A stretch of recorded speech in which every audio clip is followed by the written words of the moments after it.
Jy hoef nie sterk te wees vir God om jou te kan gebruik nie.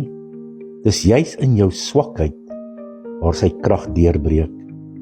2 Korintiërs 12:9 sê, my genade is vir jou genoeg, want my krag word in swakheid volbring. Wanneer jy ophou probeer selfroei en net die seil van jou hart oplig, dan vul die Heilige Gees dit met sy wind.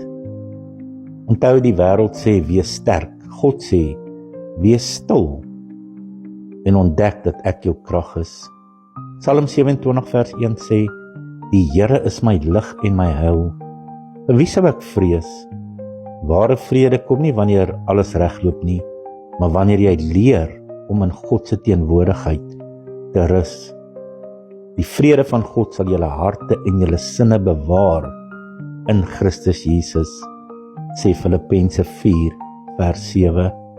So, oorgawe is nie swakheid nie, dis geloof, dis om te sê, Here, ek gee oor. Want in oorgawe leef jy nie meer in jou eie krag nie, maar in God se onstuitbare krag.